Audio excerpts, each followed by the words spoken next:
Hey everyone, it's Kong again with another episode of Should You Summon? This month's banner runs from August 7th to September 3rd and features the absurdly named Gazesuccubus. Except one word, so Gazesuccubus. Gazesuccubus. This is the LLR version of the shapeshifting demon general Feraquea, so don't be surprised if you hear a lot of people just call her Fera for short. As a limited single-unit banner, any SSR you pull has a 40% chance to be Gazesuccubus, or a 60% chance to be any random off-banner. Alright, let's dive right in. Her talent gives her plus 30% damage, a chance to act again if another unit attacks with class advantage, and her central gimmick is the ability to swap two units' class types after she acts. This can be used to set up some of her other skills or to set up class advantage scenarios for your other teammates. Her unique 1-cost skill is a revive, unless the attacker had class advantage over her.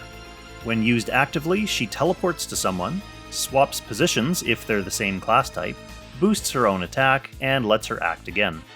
Her first unique 2-cost skill passively makes the nearest enemy in a straight line lose control, Apotheosis style, if they're the same class as her. In PvE, this instead inflicts damage taken increased by 30%, which is a solid PvE debuff to enable burst damage. When used actively, this skill hits all enemies in a straight line with a 0.3 times AoE, and changes their class type to match her current class. Her second unique 2-cost skill is a really fun versatile one. The effect changes depending on what class she is. It can be a ranged or melee single target attack, or an AoE heal, support, or damage spell. Her 3-cost skill passively lets her ignore guard against mixed type targets, and has an aura that grants allies a 10% bonus to class advantage effects. It's also a 1.8 times single target attack that converts 3 buffs to debuffs before combat, and if you have class advantage, the target can't revive. She's a member of Dark Reincarnation, buffed by Bozel, Licorice, and Silna, Mythical Realm, buffed by Gizaroff, Sage of the Trees, and Isolda, and Meteor Strike, buffed by Zerida and Epsilon. For bonds, mercifully, she doesn't roadblock anyone else's bonds, and she only needs to promote through her class tree to unlock her own bonds. For content, in PvE, she's on faction for Leviar and Scylla in the Eternal Temple, and Jormungandr and Fenrir in Ancient Beckoning. Besides that, her class manipulation, talent act again, and versatile 2C make her a good flexible generalist to have around for most basic content types. Pretty appropriate for a shapeshifter. On the PvP side, she is notable for being able to hit the whole map on the first turn, and make a target uncontrollable, forcing an opponent action to work around it, and her revive disable makes her a dangerous striker. This is just the kind of threat that can potentially shake up the stale first-pick Enya or Vargas meta. For her build, you'll want to run Breeze for boosted damage.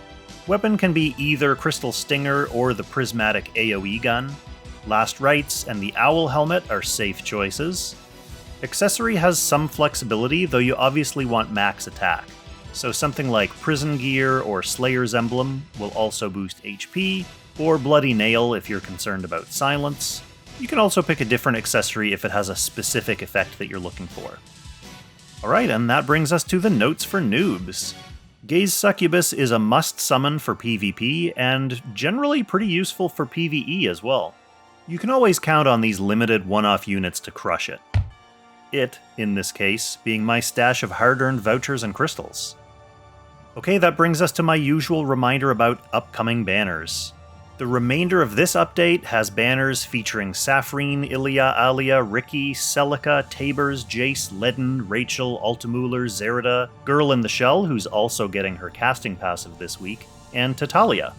Next month's major update is headlined by a double male banner featuring 2 new units from Langrisser Wonderswan, Abishai and Lukeman. Probably to make up for the male revenue hit, we're also getting a Dragon Slayer Vargas rerun, and SP Luna during that update. The next crossover event featuring Fairy Tail units will be coming in November, which is still a few months away, but it could be a consideration for hoarding. Speaking of hoarding, let me know in the comments below or over on This Old Neon's Discord if you're planning on summoning here and what kind of success you end up having. My resources are low after a couple months of combined recklessness and bad Kong luck, so I may flirt with the idea of skipping the next couple banners to make sure I can lock down the crossover units.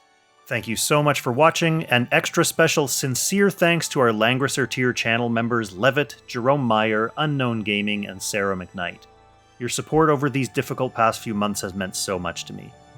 I wish you all the best of luck, and I'll catch you in the next Should You Summon.